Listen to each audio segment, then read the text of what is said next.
Hello and welcome to Movie Marathon Mood. It's the show where we watch a bunch of movies and then we talk about them. It's as simple as that. And on today's show, part two of our 007 marathon, we talk about Thunderball, You Only Live Twice, and then the first one without Sean Connery, on Her Majesty's Secret Service. Quite a grouping of movies we have today. We'll talk about them all here on Movie Marathon Mood. Stick around.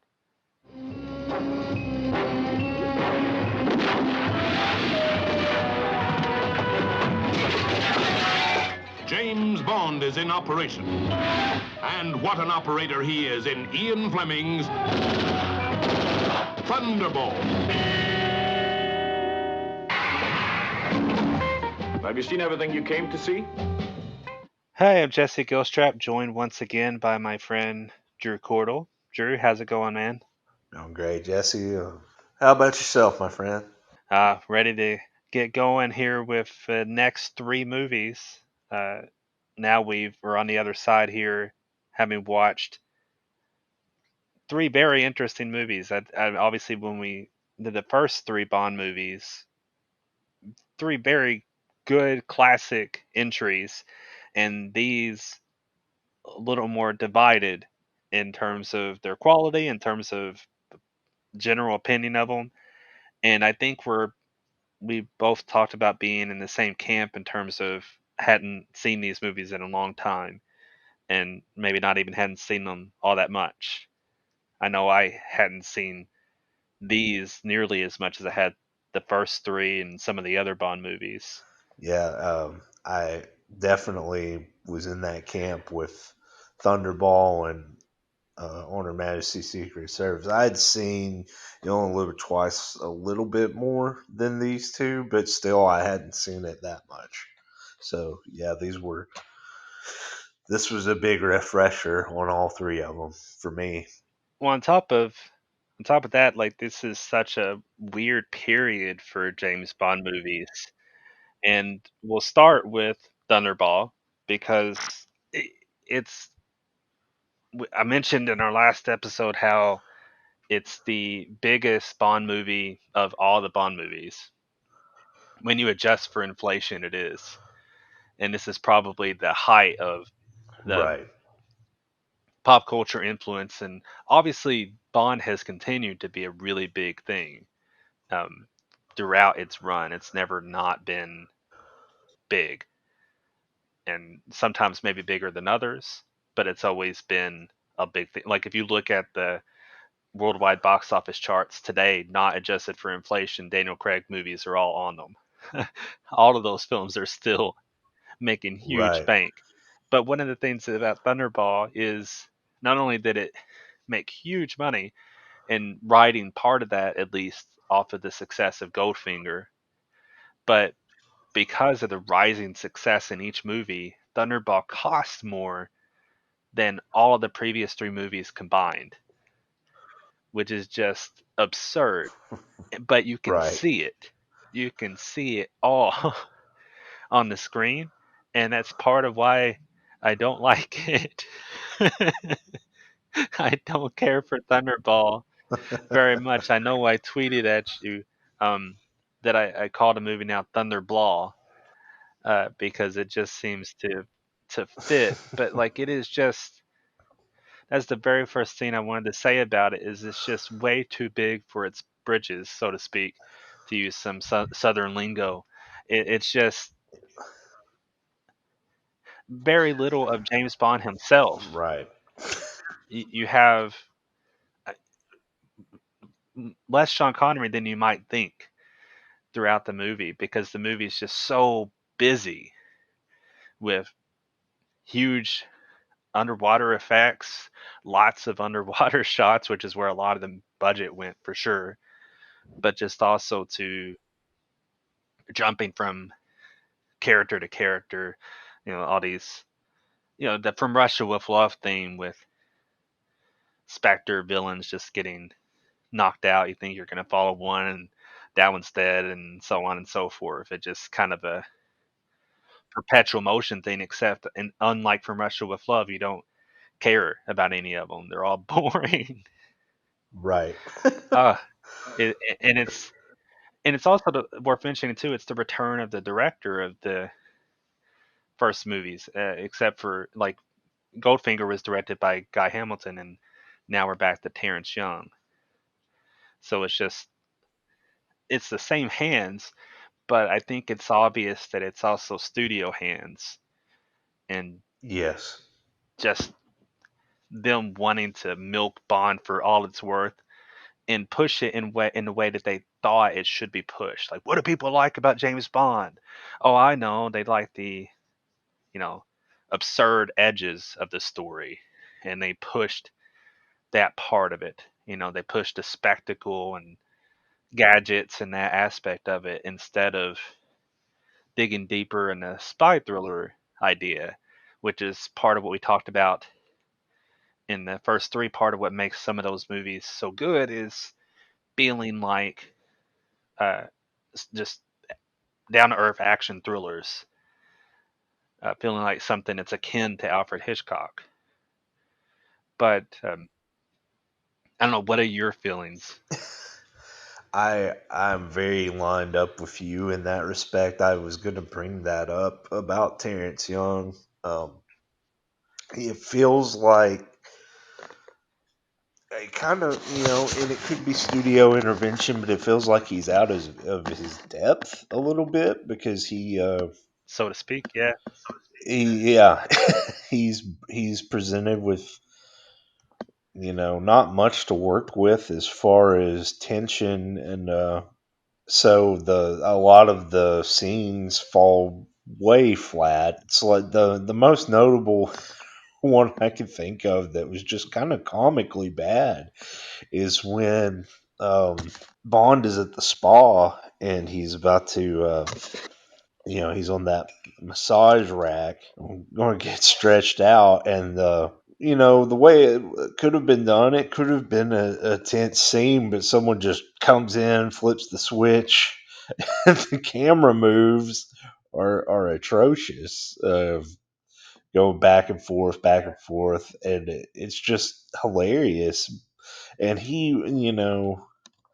I think he would have, just judging by the other two movies he directed, he could have done it a lot more smoothly or done some other kind of scene entirely different. But I feel like the push was, we're going to do, you know, we're going to do everything in your face. Everything's going to be a spectacle. Everything's going to be, there's not going to be a lot of nuance to it. It's all going to be spectacle. And that was just kind of how the whole movie felt. You mentioned it being underwater. Well, I feel it was one of those situations where it's not if we should do it, it's just if we can. And they tried to put as much of that movie underwater as possible, and the idea, and visually, it looks very cool. That is one thing I didn't say about it. The underwater battle and stuff, it looks cool, but it does nothing for me outside of that. I think it looks cool in the sense that the effects are really good. Yeah, yeah. Like I don't think it's cool in the sense of action geography. No, exactly. It's very static. Yeah, it's very static. There's not a lot of fluid motion to it. It doesn't keep you entranced. The action, and there are other Bond movies that have underwater sequences that are much better. Um, so it's not that they couldn't figure it out. It was I guess, their first big attempt in doing something like that. Um, but the best way I can describe the movie is just, it goes, it takes a big jump and it just falls flat, and that's the best way that I can describe it, because it's like maybe they should have tried to scale it down from Goldfinger and go back to From Russia with Love territory, which the story kind of does do, but the approach that they take doesn't. I don't know. I didn't have fond memories of this one, and I can see why. I'm not going to say it's my least favorite, but it's definitely not one of it's not going to be in my top for sure. And if we did a bottom 007, it would definitely be in it. It'd probably be like number 7 or number 6 or something, but it would be in that top or bottom 007 because this is just it's kind of a mess of a movie. And like you said, Bond is barely in it. And when you look at it as a whole, he's only, and he may even be on screen, but he's not really there. The underwater stuff, the opening scene, the pre-title sequence is also hilarious, where you have a Spectre agent attending his own funeral in drag, and it feels like Austin Powers. It's just like when Bond hits like goes up, it's clearly a woman, and then when he punches, it's a man. Is that cracks me up so much? It if it wasn't taken shot so seriously, you would take it as self parody. But I mean, this movie takes itself pretty seriously. It does. It takes itself more seriously than Goldfinger took itself. Goldfinger had its tongue in cheek very firmly Right. and very intentionally, and really all three of the previous movies took themselves, I think, probably less seriously than this one does, in several regards, at least. Uh, that was one of the most important aspects of what made like Doctor No and From Russia with Love and Goldfinger click is that they knew they were riding this kind of fantasy adventure wave. I, Thunderball is the big studio action movie. That's Right. essentially what it is in so many ways. I was going to mention too that same spa scene that you mentioned, but for a different reason. And I hate to keep drawing comparisons to the earlier movies, but it's so easy to do because we spent part of our time talking about um, Bond's relationship with the women and how it's not nearly the sexist divide in those earlier movies as people sometimes make it out to be.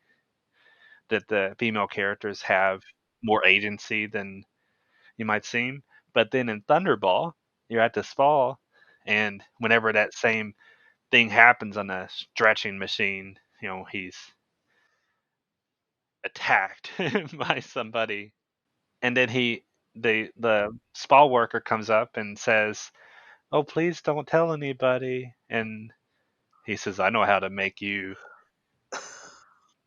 keep quiet," kind of thing, and essentially attacks Right. her. So it's a Right. completely mishandled scene in that respect, and cringeworthy kind of moment. It doesn't feel like Bond at all. It's not like he seduces her even. She says no all the way Right. through. It's not the tone that you had in the Yeah. earlier movies. No. Even Bond comes off like a creep. Yeah, it kind of stood out to me too when I watched it. It did not. It wasn't executed right. The writing was bad. Um, and just her like character being no, no, no, and he's like, I know how you keep you quiet, and she's like, oh, and like immediately her clothes fall off. Like yeah, it's that is what I think, and maybe not specifically. Maybe people that criticize Bond have don't even have that scene in mind, but I would think that would be one of the easier ones to point and go, yeah, well, this is what Bond is regarding women. And it would be very easy to pick that one. Like we talked about the first episode, in general, I think it gets a bad rap. I think people kind of, harp on things that aren't as bad as they think. But I also had like a little disclaimer that even though sometimes in the series there were some things that were bad, and this this is definitely one of those moments. It's fantasy. It's not meant to be a blueprint of how to live your life, but still, it was a very cringeworthy treatment of women in Thunderball. I completely agree with that. It's really just a matter of them not handling the Bond character right. And I mean that's part of the movie's problem is That too. it's like they didn't really know what to do with like I don't, it feels like they didn't know how to do the same sort of thing in a cool way. And I think that's a lot of what it stems from. And part of it's time, part of it's they should have known better, but maybe they didn't know better. And part of it's that kind of thing too. But it's also them not handling the writing correctly and Yeah. not focusing on the right aspects of the storytelling. And that's seen all throughout Thunderball, which I'm sure I'm not the first person to say Thunderball, but it just felt it's way too obvious to me because I It's the first I've heard what you're saying. it has to be somewhere. But like it's just such a blah movie. It it's nothing excited me the entire time I was watching it. And I think it's also worth mentioning that it's 2 hours 10 minutes long. It's Right. longer than the other three movies, and the other three movies benefited a great deal from their editing. I don't know if I made a too much of a point about the editing in the first three movies, but like that's part of what makes them work is they are pretty tight. Right. And No. especially we get to For Much with Love and Goldfinger, they're really tight Yeah. movies and well edited. A lot of the sequences are exciting partially because of how well they're edited. And Thunderball is just big effect shots and lots of stuff happening and lots of characters and not enough focus on why we care Right. about any given scene. Yeah, that's And the theme song. oh yeah. Yep. Yeah, we couldn't not bring it up. Tom Jones, who I think is famous. He's famous for songs like "It's Not Unusual," which is not a bad song. It's a fun song. It it works for itself, He, yeah. yeah, he. But Thunderball, it's awful. It's one of the. It doesn't fit the movie. Well, not. I don't know what would fit this movie, honestly. But it's definitely not this song, but we get it anyway. The funniest thing about it is that, and I will not dispute that Tom Jones, he puts it all in there. I mean, he sings his heart out. He apparently, that long note at the end of the song held it so intensely that he passed out in the recording booth, I believe it, yeah. which always cracks me up when I read that. It's so funny. But yeah, it's just a bombastic song that doesn't fit. It's ridiculous, and the style. I don't know. And I sent you a link of the submitted Johnny Cash version, which I'm glad they didn't pick, so Johnny Cash wouldn't have his song attached to this movie. The Johnny Cash version, which is a completely different song. It's just a his own song for Thunderball. The movie that promises sounds so much cooler than whatever you think you're going to get with the Tom Jones song. It's the Thunderball is probably it's up there for worst song of the series. It's like up there with a couple of them that I have in mind, but it's awful. Yeah, we'll definitely have to do some lists when we get to the very end of this road, Whew. including worst and best theme songs. Yeah. Uh, and this one, I honestly think the song is going to be Right. lower on the list, so to speak, than the movie itself. Yes. And that's not giving credit to the movie. No. But like the Johnny Cash song, like I it would it promises a better movie, but obviously the movie itself isn't especially good. But I do think I wonder what that movie does promise because it's not really Thunderball. It's like it feels like a different Right. kind of Yeah. movie. Or, but it would be a very interesting way to take Bond at the same time. Right. Just theoretically imagining a more Western style, possibly Bond movie. Uh, who Yep. knows? Who knows what that could have been? Well, I don't know if you have a whole lot more you're even wanting to say about Thunderball, because we could go into even more specific detail, but I don't know how much I have to say about it specifically in terms of its issues or not. I will just go ahead and say I think I'm going to settle on a 003. Yeah, I think that's where I was debating 3 or 4. I think I was leaning towards 3. I the only other thing, and you touched on it briefly, but you were talking about the villains not being interesting and just being boring in general, and I think there's not much to say about them, like in general, like that's the problem with this movie is that there's a lot of things, but there's not a lot to say about it. They don't bring a lot to the table. It's just you have your villain, you've got henchmen, and you've got a female Spectre agent, and you've got all these elements, but they don't amount to much. They're just there for the plot. It's just a chore to get through. That was the hardest, and I had to look up. I mean, that's how much this movie sticks with me. I had to look up the villain's name on my phone right now. But Largo, he doesn't bring much to the table. Now we do get some more Blofeld uh, interaction. We have some Spectre meetings, but again, these are kind of boring too. They're building up to Blofeld.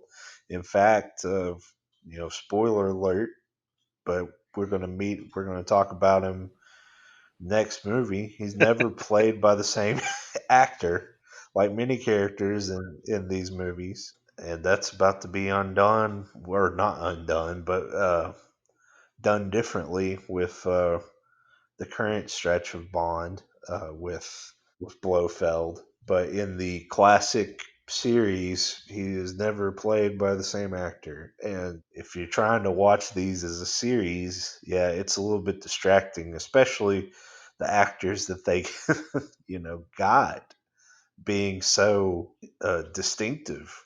Here we got a little bit more of the hinting to Blofeld and things like that, playing around with it. The movies in general are very standalone, but that's a disappointing aspect to a certain extent.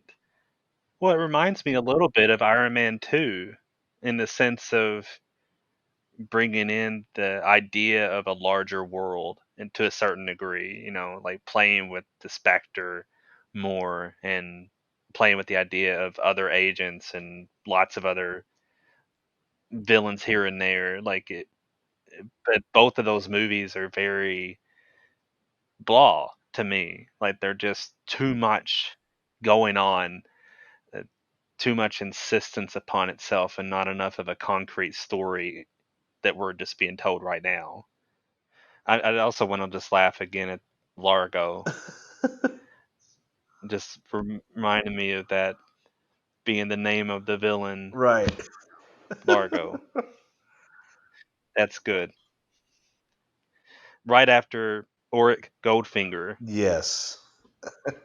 one of the most classic of Bond villains for so many reasons, and then we're stuck Yeah, with Largo. it's telling. I mean, Like we it's barely worth talking about. right, barely. Yeah, it's very telling. I mean, we spent a good section of time talking about Goldfinger on the last episode about how important he was and how key he was to the story, and then we're just like, oh yeah, and I can't even remember this guy's name, Largo. Oh yeah, yeah, yeah. I mean, it's telling, and it's not like you know we're having to watch these movies separately because of various factors, but still, we've both watched the movie's fresh on our minds because we watched it within a few days. And if it's fresh on my mind and things still, I have to look at my phone to look up certain things, you know, you, your movie just might not be fresh in general. So, uh, yeah, we've got another unanimous decision, but not a good one. It's 003 out of 007 for Thunderball. So let's move forward now. You only live twice. Welcome to Japan, Mr. Bond.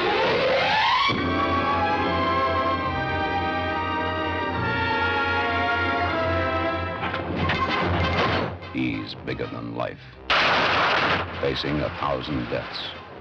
And you only live twice, and twice is the only way to live. We're too late. Well, at least he died on the job.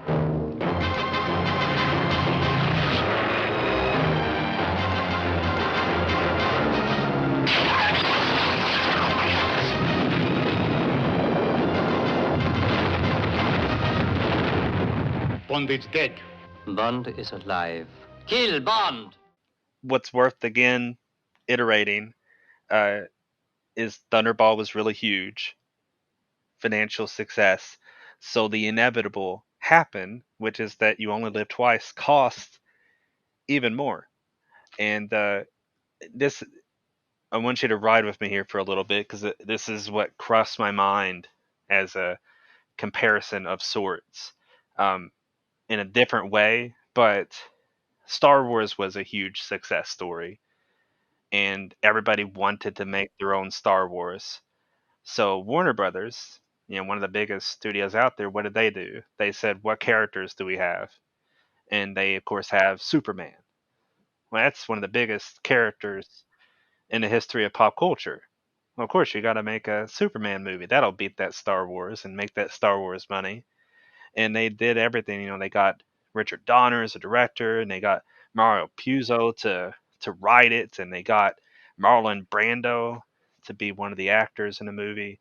It's like no stone unturned. We're gonna throw everything at the movie, and that's often studio logic to like, oh, we're just gonna throw the big names and all the money, and that's gonna make us the same type of success.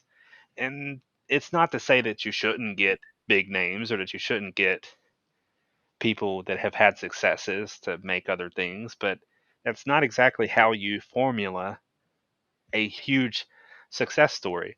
And obviously, Superman was still a very big movie, even though it was nowhere near Star Wars.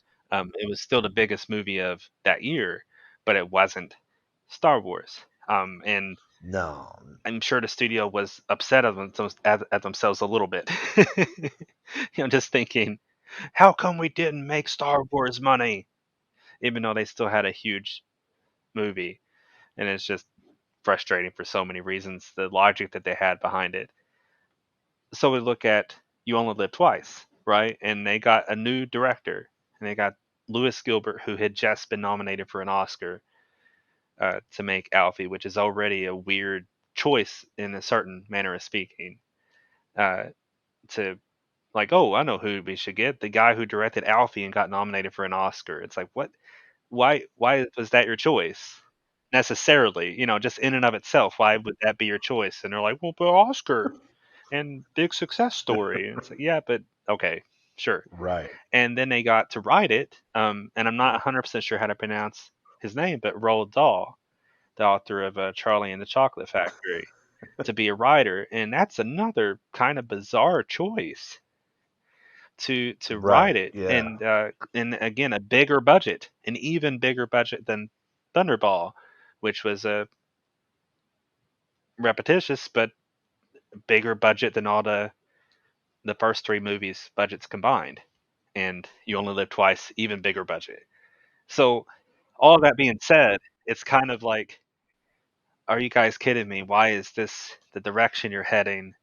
And it's obvious enough that like Connery was, like he said from the front, that he was going to leave because he was just frustrated with the producers and frustrated with the direction of the series, and it's just getting tiresome for him, boring for him, exhausting, all of those sorts of things. And at the same time, You Only Live Twice is front to back a really fun movie. I I really enjoy You Only Live Twice. It's not one of my favorite Bond movies, but I had a lot of fun with it, and part of it is that Roald Dahl creative energy. You can tell that this guy wrote a Bond movie. I love that he made a Bond movie. It's inventive and hilarious right from the start. Right from the start when they have all the exact same design set up for Moneypenny being outside of Ilm Ilm's office in a submarine. And like, why is that a thing? Right. That's really silly. Um, but it's hilarious and it fits this particular movie. Uh, and it's stupid that they put Bond into a like a missile launcher, like they shoot him off into the water. Like I don't know why they couldn't just let him go out a hatch somehow. Instead, they got to fire him off like he's a missile. I don't get that in the slightest. But hey, it's this movie.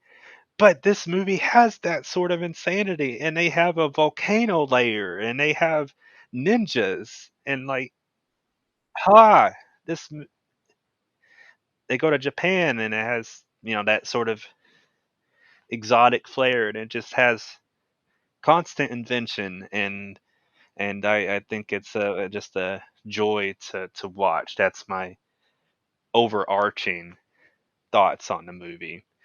What do you think of You Only Live Twice? Oh man, it's it's a blast.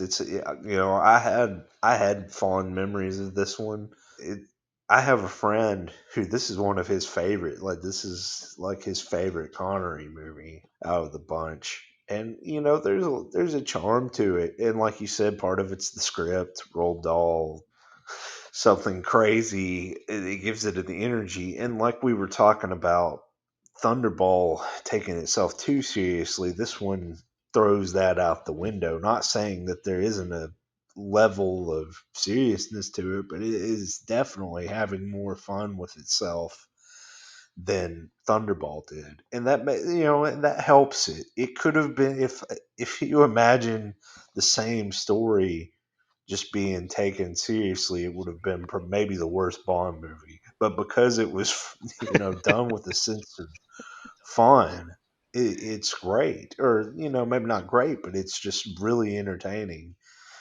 From the opening scene, uh, this is kind of like the first time something that'll be revisited in several Bond movies, that kind of the space race is really brought to the full center of attention. This is the middle of the Cold War, we're talking 60s. Yeah, before we'd landed on the moon.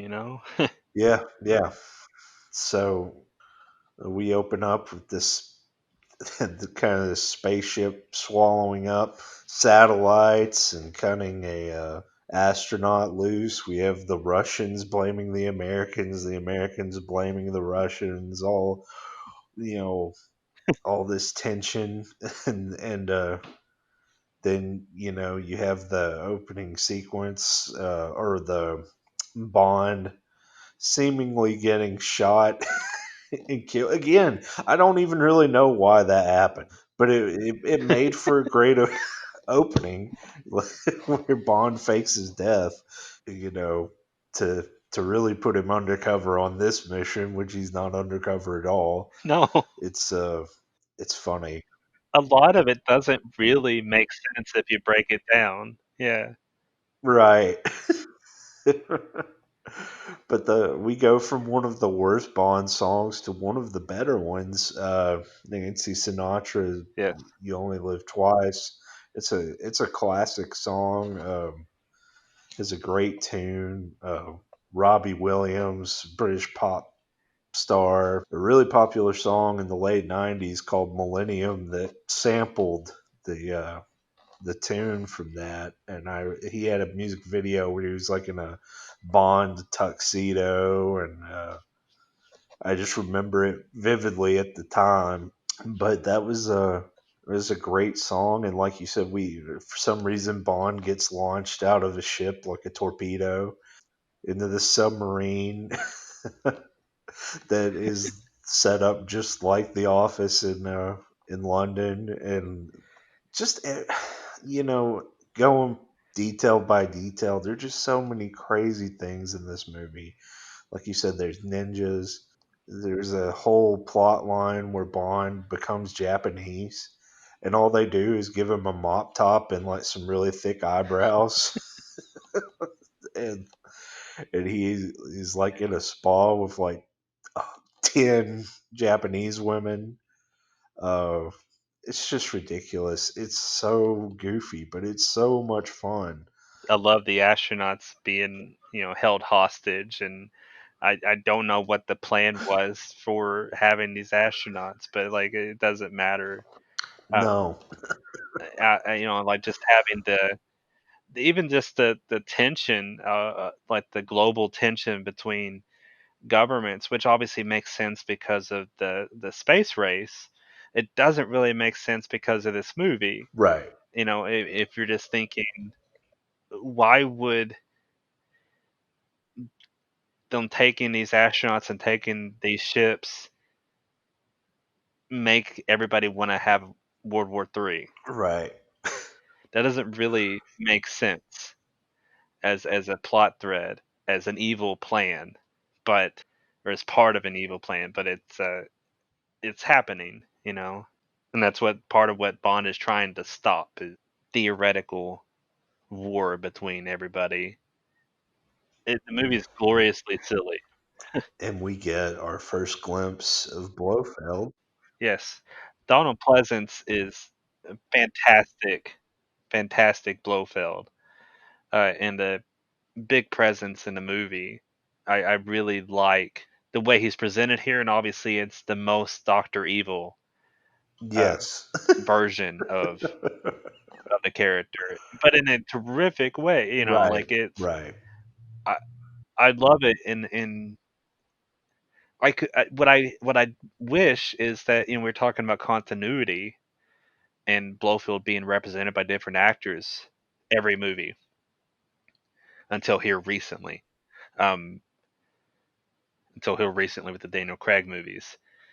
But back here, why did they use Donald Pleasance more and continue this thread more? That would have been so fantastic. Yeah. Uh, I think he's a great character. I think both I think both of the movies that followed would have been better if Donald Pleasance would have stayed as Blofeld. I could see him kind of really because one of my we're not going to get into Order Majesty Secret Service just yet, but one of my problems with it was Blofeld, and I like Telly Savalas, but I do not like Telly Savalas as Blofeld. If Donald Pleasance had been in it, I think it would have been a completely different movie. It would have been I think it would have been a better movie. And that's saying something because when we get to Honor Majesty Secret Service, you'll find that I actually liked it quite a bit this time, but I did have my issues with it. It would have pushed it up into an area where I think a lot of people hold it if Donald Pleasance would have been back, giving it a little bit something more. But this was his only run in it, and when I think Blofeld, I think Donald Pleasance. I mean, that's for me. That's the you know he's the iconic version of the character to me. Obviously, to many other people, like you said, Doctor Evil is obviously built around his version of the character of Blofeld. So it's a fun movie. I can't, there are a lot of crazy Bond endings or spectacular secret base sequences. I can't think of many that reach the level of this movie. Maybe Spy Who Loved Me might be the other one. that kind of reaches the epicness of that volcano base. But that whole sequence, everything about it is just so much fun. And there's the little mini helicopter that Bond has. That sequence is fun. It's just the Bond gets married in this movie. I guess it's not a real marriage, but he does get married in this movie, which will be something that we will continue to see for one more movie. Another marriage that's a little more serious and very short lived, but still a marriage nonetheless. We're going ahead and getting there, but I'm going to go ahead and give You Only Live Twice 005 out of 7. It's a solid Bond movie. It's fun. It has a lot to play with. It has an energy that a lot of the other ones don't have. It it doesn't quite have like the style that the first three did, um, where it's smooth and still kind of sophisticated, but also fun. This is more pure fun, but I like that too. This one kind of sets the stage for what a lot of the Bond movies will be. The Roger Moore era owes a lot to this one. A lot of those have that vibe in different ways, but a lot of those movies feel like You Only Live Twice, where it's just this crazy fun ride, but it doesn't take itself too seriously. And for a lot of people, that's what the Bond movies are. And I think this is the first one. Goldfinger has that vibe to a degree, and it sets up a lot, and it's the most influential one. But I think this is the first one that just kind of, lets its freak flag fly and just, takes off in that direction. Realize something that I forgot to say about Thunderball, which is not hard, not hard to imagine that I forgot something in that movie. But at the very end of the movie, it was just talking about the finale of You Only Live Twice. Made me think about the ending of Thunderball. At the end, when they're jumping out into the water and avoiding explosives and stuff, there's another guy with them, like Bond and girl, and I can't remember Bond girl's name because it's Thunderball. But there was also this other guy, and at one point Bond's like, "Who's this?" And like, I don't know. And he helped me, and like, oh, okay, sure, whatever. And then they get off on this raft, and the guy's nowhere to be seen when they fly off. You remember that? Like they end up flying off, and the guy is gone. Yeah, I do. Where is he? I have no idea. Yeah, he just stayed, man. Just stayed out in the water. And the movie was just so busy it forgot what was happening. But I as far as You Only Live Twice, though, I think I'm gonna agree with you that it's a 005. Like it's not the perfect version of itself. No. It could have been an even stronger movie. It could have made more sense. It could have done a lot of things even better. But what it does do, it does very consistently and in a very fun fashion. And I think a 005 is a fair rating for it, all in all. And it's I don't know. I still enjoy it thoroughly for sure. Like it'll be one in any revisit in the future. It'd be greeted with a smile because it's that type of absurdity, and it's that type of Bond movie. Like you said, it's setting up a different kind of Bond in a lot of ways. But I can also understand why Connery got frustrated. I can understand why this would be Right. like an over the top experience for him. Like it's absurd in a way that I'm like, okay, I get it. You got exhausted and you wanted to leave. This is a lot. It's a lot to take in. And he might have wanted to leave even if it was a stronger movie, even if it was uh, a more down to earth movie. He might have still wanted to leave because he, yeah, 5 movies playing the same character. That's a lot. So that takes us though into On Her Majesty's Secret Service. My name's Bond. James Bond. The new Bond. Suppose I were to kill you for a thrill. The different 007.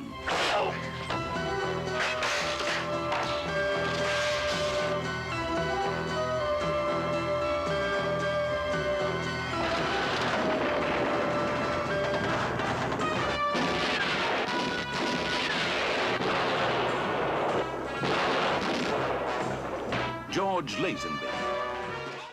You Only Live Twice still made a lot of money. All of these movies still made a lot of money. On Her Majesty's Secret Service was a big success story. People don't always acknowledge it as such, but it was a big movie. It just wasn't as high as Goldfinger or Thunderball, and wasn't the world. But it's still a very successful movie, and they talked about doing more with George Lazenby.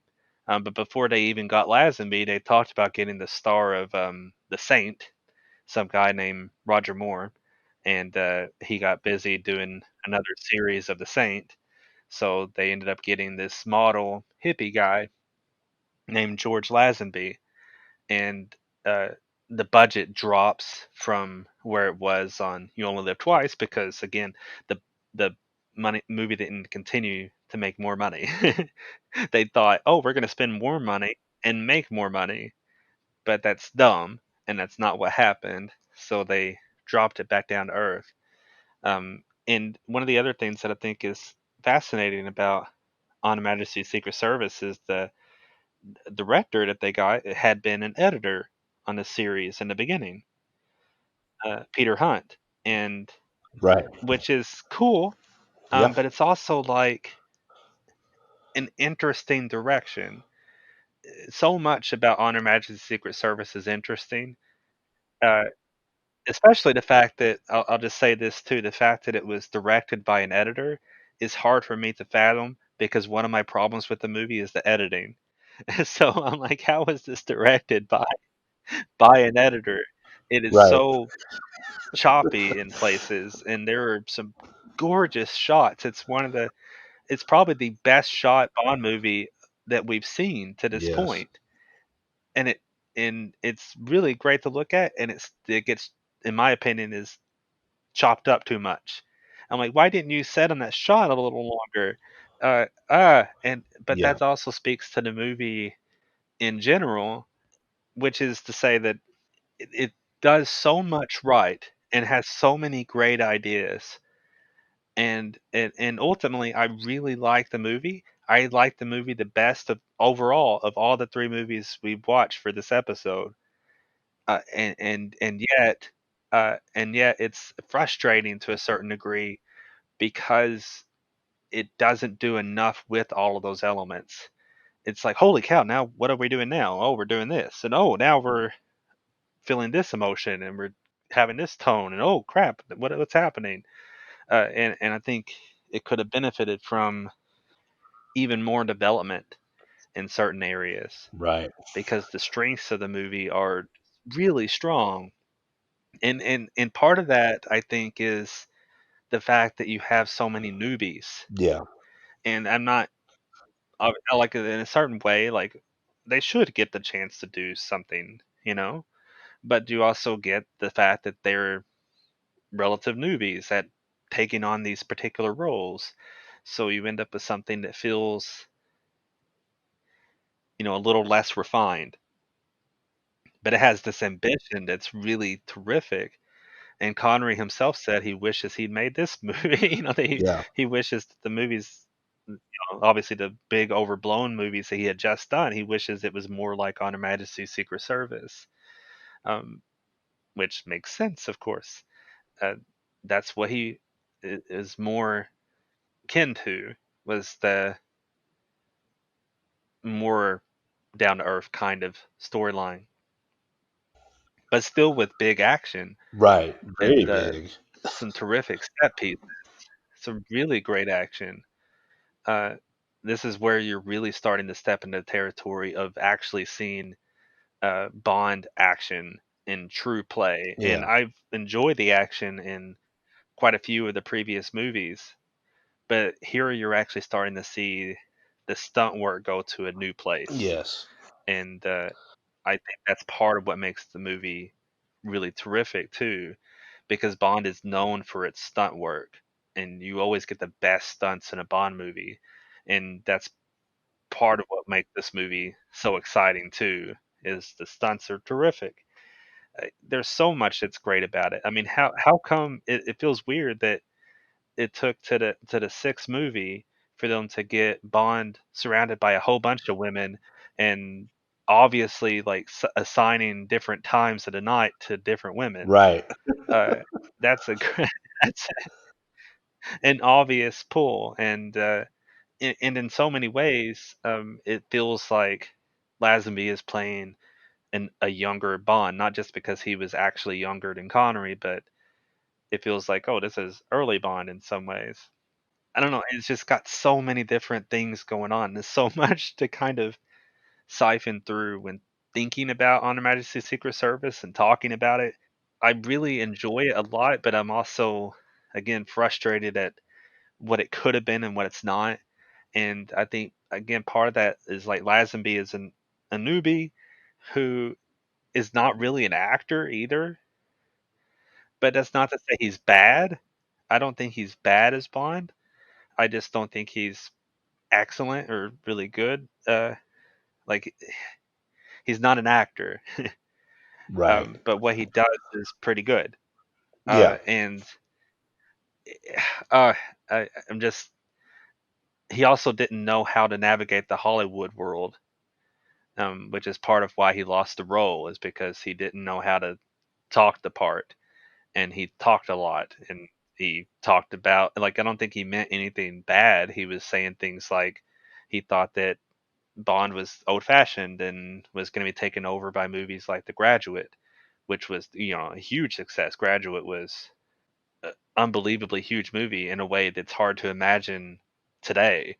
Like a movie like The Graduate would never be huge in that same way today. But he was thinking, oh, that's the way movies are going to go. And it's like, well, Lazenby, you're not quite right about that.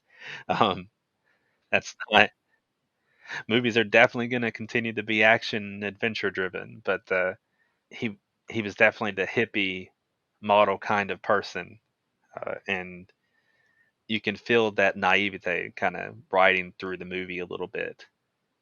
But it's still a really good movie. I I'm curious to hear your take on all of this and what you think of the movie.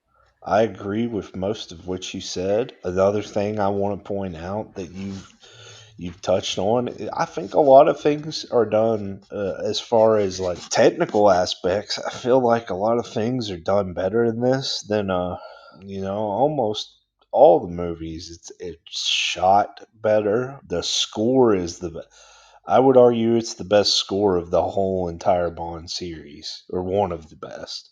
John Barry, who we haven't even really talked about, he's done the score since From Russia with Love at this point. He's, the kind of signature composer that, even though he didn't compose the original Bond theme, he's whose music is in most of these movies, even to this day. I remember when Spectre came out, they actually used the cue from On Her Majesty's Secret Service in the trailer. And I remember being very excited about that. On Her Majesty's Secret Service has some of the best little cues and themes from the whole series. The second unit director, just to kind of throw out, is John Glenn, who would go on to direct several Bond films himself. Talking about Peter Hunt, who had been an editor on the previous Bond films. But then we kind of get to the frustrations. I feel like you said, the editing. I feel like the tone is kind of lacking in places, or not lacking. The control of tone is lacking in places.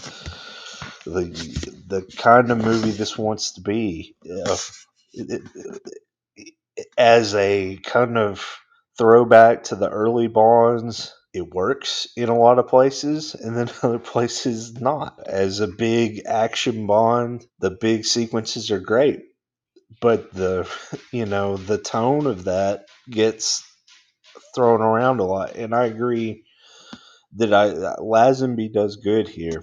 It's I people some people want to say he's the worst Bond. I think that's unfair. I don't know who the worst Bond is. I don't know if there is a worst Bond. And you can have your least favorite. They all offer something different. Right. I don't think there's ever been a bad James Bond. Um cuz I like what all of them do. I just kind of speak to Lazenby. I really enjoy that the pre-title sequence in this one, where there is a little tongue in cheek. Were you expecting someone else? I think that's the line he has. It's kind of fun. I like the relationship between him and the Countess, Diana Rigg's character. I I would go so far as to call it one of the best. I think she's one of the best Bond girls, but probably not the best. But as far as the relationships between the Bond girl and Bond, I feel like that's a different category. I feel like until a certain Daniel Craig movie, I feel like Right. this was the best. I was already thinking it when you were saying this. Yeah, Yeah. I feel like this is the best and definitely the most impactful. Even though the rest of the series kind of just shrugs it off, but it is referenced throughout the series. Well, we'll definitely be bringing up this again Yes, back when we get to Daniel Craig. We'll definitely be referencing this again. for sure.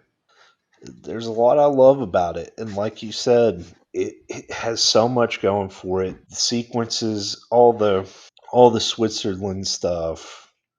It inspired a lot of directors. Obviously, Christopher Nolan is a huge fan of it. He's a Bond fan, but that film in particular is his favorite Bond film. He said it on multiple occasions. You can tell when in Inception the part of the finale being in that snow fortress, the way it's shot, and for good reason. I mean, like you said, this was kind of the Bond stunt work going an entire level up and becoming Bond stunt work. It's what these movies will be known for the rest of the series, and all of it's very good. It's excellent. But there's just so like I was gonna have a caveat about Lazenby. I don't understand why people call him the worst when A, he had one film, B, he isn't really an actor. He does a good job here, but I do understand why people don't like him as much as Connery, which I mean, who do they like as much as Connery in general? But it feels weird because it's kind of, in the large scale of things, it's kind of a bump in the road as far as that goes because Connery left for one movie and comes back. And so in the middle, you have this kind of different. It's very much a Bond movie. Don't get me wrong. It's not different in the sense that they just completely changed everything and acted like it was something else. Because I could very much see Connery in that movie. Right. Um, I think it would change things a little bit. I feel like his take on the character, his charm, it would kind of change things, and maybe the tone of certain things would change a little bit. But I feel like Lazenby does a good job, but I also don't think he has the character down completely. Even and again, how do you? Especially at that point, Connery's done it 5 times, and he is an icon. There's just no way you can just come in one film, do what he did better than him or as good. And that's the problem with it though, is because it's such a big Bond story and it's such a turning point for the character. in a lot of ways, even though maybe it's not reflected as such, because I think there was a knee jerk reaction to the ending in future, well, in the immediate installment.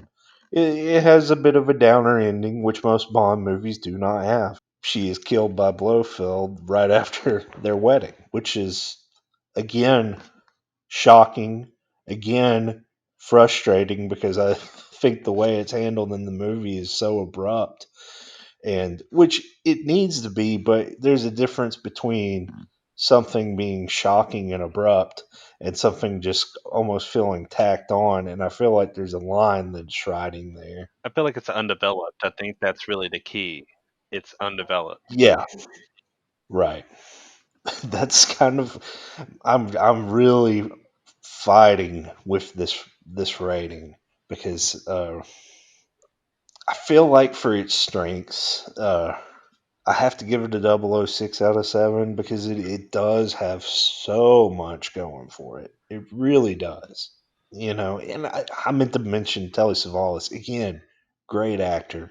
I don't know if people listening to this are familiar with Telly Savalas, but he's been in a lot of see, he was Kojak, um, television series, and then the in my opinion, the best movie he's been involved with was The Dirty Dozen, in which he plays a kind of insane rapist character, which he does very well.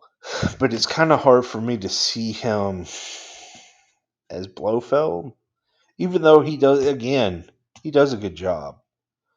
But there's just something about him that isn't. I feel like, although his looks, yeah, maybe he's not the most subtle villain, but Blofeld is more of a subtle, sophisticated type villain.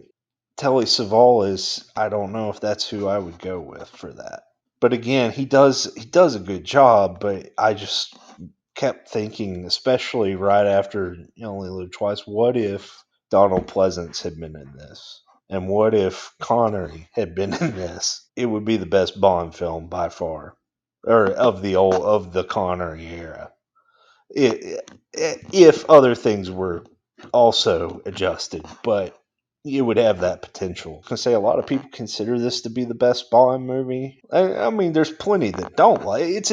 It's a divisive movie for sure because we've talked about the positive aspect of people loving it. There's a lot of people that hate it because of Lazenby, because it feels different, because of the ending. It had I think, if I remember correctly, it did have kind of a knee jerk reaction. The ending was way too sad and shocking for some people, and they immediately, you could tell in the next movie that they definitely wanted to get as far away from that as they could. So they go for a completely different kind of movie in Diamonds Are Forever, which we'll get to on next episode. I'm going to stand by 006 out of 007, though. It's a solid Bond movie. It does a lot of things that I really appreciate, and that score, it's the best Bond score. It's so good. I was actually listening to it last night. So, yeah, I gotta go with 006 out of 007 on Her Majesty's Secret Service. Well, I was just gonna say this too about like Telly Savalas. Like he's great, but he doesn't pop as Blofeld, and in the same way that Donald Pleasant pops in Right. as that character, and that would have benefited this movie a whole lot more if he was more dynamic as the villain. And he's not even bad. It's just No. not quite what it needs to be. I agree with you that if the movie was tailored, uh, but tonally close to what it is, Sean Connery as Bond would have pushed this movie so far over the top.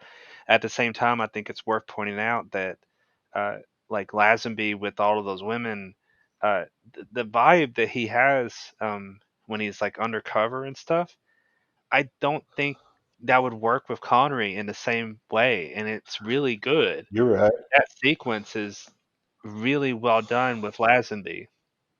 I think the movie is at some of its best for him when it's in that sequence. And Yeah. there's stuff like that I mean, Connery is a versatile actor. I don't know that that would have worked. And but that's not to say that I don't wish in a certain reality we could have had this movie with Connery and Pleasance in their respective roles, and still Diana Rigg because she's fantastic. Oh yeah, she's great. I love Diana Rigg in this movie, and she's obviously like one of the bigger presences in terms of star power, Yes. which is an interesting choice that they made to have the Avengers star um, be their main Bond lady. Uh, that was a very dynamic choice, a very interesting choice, but it pays off in the movie to a very huge degree. Uh, th- See, what's weird is like I give it a movie a 006 out of 007 as well, and in a way it's maybe sounds odd to find that frustrating. You're like, that's a really positive rating. How could that movie be frustrating? It's frustrating because it could have been a 007 Yeah. with just a Yeah. few tweaks. But it's still really good. Like that's the funny conversation. Like sometimes um, you can be frustrated by movies that are still really terrific in so many ways. And Honor Majesty's Secret Service is one of those movies that, like, oh man, if just a little bit more development, just a little bit more um, in a few places, and the editing rework, because I mentioned earlier in this episode how vital the editing was in some of the earlier movies in terms of them being really tight, enhancing the tension, uh, enhancing so much of the movie. And on this one, everything keeps like being chopped up to ribbons, and it's weird. And I do think it's worth mentioning too that Lazenby was not an actor, and that's part of the end of the movie too, where I'm like, oh man, you're not quite there in terms of dramatic impact and selling the drama of that moment of losing his wife right then, uh, and that's part of why that doesn't quite work, even though I like the idea. It's almost like you're watching a blueprint of the most amazing Bond movie you've ever seen. And that's the frustration. But nonetheless, a 006 out of 007, the best of the movies that we watched for this episode. That is a fascinating trio of movies, if I dare say so, Drew. It really is. Yeah, it really is. And it's all over the gamut too. Thunderball, just a kind of a mediocre, like grade A production, but mediocre, presentation. And then You Only Live Twice kind of being this bonkers, fun romp. And then, we get something almost unexpected. On Her Majesty's Secret Service kind of being a fun return to the more subtle aspects of Bond while also playing up to, the action and strengths of what they wanted Bond to be now, but also having some emotional ties that the previous Bond films did not have. None of them. Definitely, definitely a interesting bunch. We're gonna have another interesting bunch coming up. All three of the next films were on my top 007 at the beginning. Not all three of them will be at the end, I don't think.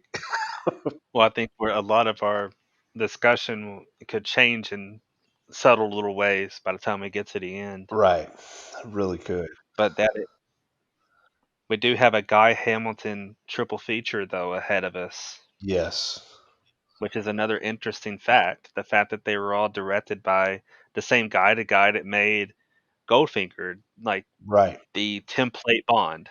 Goldfinger is the template James Bond movie, and here he is coming back. And that I do want to say too, just about the movies that we just watched, which is just that I don't think On Her Majesty's Secret Service would have happened with Connery, even though we wish that he could have done that type of movie. Part of the reason he left is because they weren't letting him do that kind of movie. They kept getting more bombastic. So I think him leaving forced them to kind of change pace. And Right. and that's another frustration with that movie, and the frustration with the way that the producers were kind of handling the series. But the fact that it all happened the way it happened means everything for the way the series goes on from here. Right. And at the same time, there are interesting changes still to happen, because we have the man. Well, sorry, I'm jumping ahead of myself. We have Diamonds Are Forever first, the last official entry for Sean Connery as James Bond, and uh, and then we get that guy from The Saint finally actually playing James Bond, the guy who has played James Bond more than anybody else officially. Officially. Officially played Bond more, uh, because I'm pretty sure, yeah, he's played Bond the same amount of times as Connery, all Yep, in they're all. tied. Yeah. But But he gets that edge with the official canon. But he has been edged out by Daniel Craig by playing him the longest in terms of years being the character. We're coming to a close to the Connery era, and we'll talk more about it on the next episode. But it's just we're at the close of it now. Anyway, we only have one movie left, and it's just already been a journey. The different kinds of movies, different kinds of attempts, different kinds of things, and we've even had a different Bond actor in this era. So it's I will say this. I think we see a new tradition born that we're going to see on the next episode. We're going to talk about it a lot, but I do think we see something born of the last movie of the one that's known to be the last movie of an era, which I think if You Only Live Twice had been the last Connery movie, to a degree we would have felt the same, but they really play up the romp factor when they know that somebody's gone for good. Diamonds Are Forever is going to be kind of the birth of that tradition. It's going to be fun to talk about it. I've always had fun with that movie. I've seen it a lot. I don't know why I saw it as much as some of the other ones, but it's one I've seen a whole lot. And I remember enjoying it a lot as a kid. There's a lot of goofy elements to it, but it's a fun send off for Connery. And Live and Let Die is a fun introduction to Roger Moore. Really, those first three Moore movies, I don't think he ever tops them. They're all three really good. We're going to get to talk about two out of three of them. But Live and Let Die is just a blast, as is Man with the Golden Gun.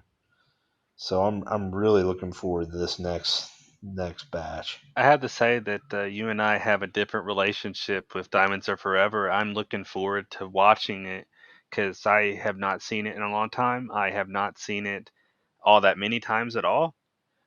So I don't I don't remember disliking it by any means. I don't, like I said, don't have near the same connection that you have in terms of knowing how I feel about it more securely. I have seen Live and Let Die and Man with the Golden Gun more often, and and there, I think Live and Let Die is like one of the stranger ways to that you could have gone in terms of introducing a new Bond, Really, i- yeah. in different ways, which we'll get into when we talk about the movie more fully. I'm looking forward to revisiting it just because the things that I'm remembering. I'm like, wow, what a weird way to bring a new Bond into the fold. Yeah. Like, why is that what they did? It's cool, But like, why did they do that? Why did they do a black exploitation movie? Right. It's kind of crazy. And then at the same time, it worked, and then they got to continue making Roger Moore Bond movies, and Man with the Golden Gun has Christopher Lee, for goodness sake. Um, it's it's terrific. I'm looking forward to watching these three movies for different reasons. I think it's going to be a strong grouping Yeah, and fun to step into the next era as well. exactly. And really, it's ushering in the '70s because Diamonds Are Forever was it '71, I believe. Yes, Yeah. So we're the we're first one in the 70s. right. So there we go. It fits right in with them. It's Bond of the '70s, and really, let's see. Moore did what, four in the '70s, Um, or was it yeah, five? four in the 70s. There are Roger Moore Bonds. Yeah, because The Spy Who Loved Me and Moonraker. Okay. So yeah, a little bit less Bond in the '70s than the '60s. By one, by one movie. And part of it's spending more time on the movies. Yeah. And it pays off too. And this has just been fun. Like you said, this previous trio we just did. I think we'll get some more interesting trios like that, but I think that might be like the coolest little stretch as far as just different different types of movies completely. Right. And so far I mean, in those three movies, we just had universal opinions of them in terms of our 007 scale. It'll be curious to see, Yeah, like I said, how we feel on these next three. This Sky Hamilton triple feature that we have before us. right. I do want to say one more time, Largo. Oh, and the you were saying you couldn't remember the blonde girl's name in Thunderball. It's Domino. Um, Oh, I looked it up. I looked it up real quick because I also could not remember her name. I thought that's what it was, but I didn't want to speak out of turn and be wrong. well, sometimes that's just how they fall. Yeah. But That ends another episode, then, my friend. When next we convene, a new era will be before us. I'm looking forward to it. See you next time. yes, very much so. Have a good one. You as well. Stay tuned, folks, for more here at Movie Marathon Mood. Thanks for listening.